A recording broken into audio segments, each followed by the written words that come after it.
নমস্কার বন্ধুরা। তো এখন দেখাবো যে সিএসসি সাফার অ্যাপ থেকে কীভাবে রেজিস্টার করতে হবে।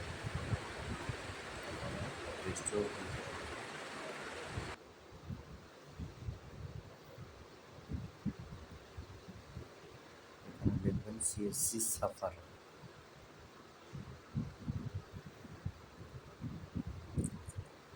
যেহেতু অলরেডি ইনস্টল ছিল ওপেন করে নিলাম।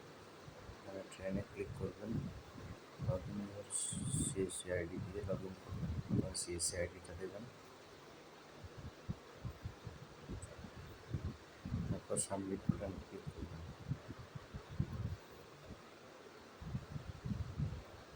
তারপরে ডিটেলসটা একটু চেক করুন, সিএসসি আইডি দেখাবে, এজেন্ট আইডি দেখাবে এবং ফোন নাম্বারটা মোবাইল রেজিস্টার করা আছে সেটা দেখাবে। দিয়ে ভেরিফাই মোবাইল নাম্বারে ক্লিক করুন। ওটিপি আসবে একটা,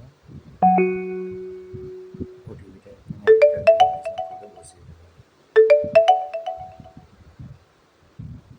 ভেরিফাই ওটিপিতে ক্লিক করে দেবেন।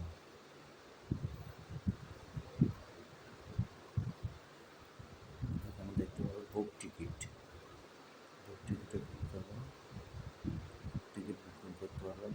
অল ক্লাস ক্লিক করবেন, সব কিছু AC, executive class, AC sleeper, first class, AC সব টিকিট কাটতে পারবেন। General, ladies, third class, senior citizen. My ট্রিপে যাবেন, কোনো ডেটা নেই, যার কারণে দেখতে পারলাম না। পিএনআর ইনকোয়ারিতে যাবেন, এখানে পিএনআর নাম্বার দিয়ে সার্চ করতে পারবেন টিকিটের স্ট্যাটাসটা কী আছে। ট্রেন টাইম, এটা নতুন অপশন এসেছে কিন্তু এখন অ্যাভেলেবেল নেই।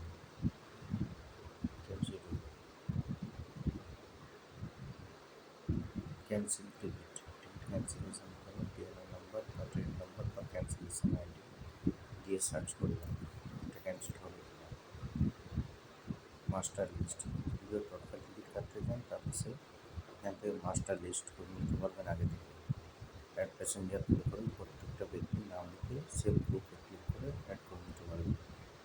প্রথমে প্যাসেঞ্জার মোবাইল নাম্বার দিয়ে ওটিপি পাঠাতে হবে।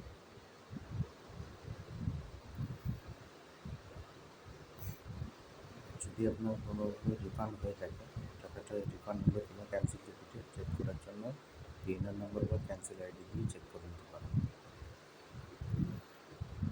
পেন্ডিং টিকিট, যদি কোনো টিকিট করতে করতে পেন্ডিং রয়েছে, সাকসেসফুল না হয়, সেক্ষেত্রে এখান থেকে চেক করে নিতে পারবেন।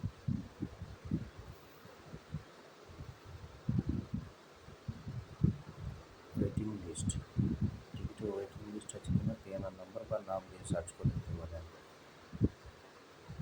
File TDR, TDR history,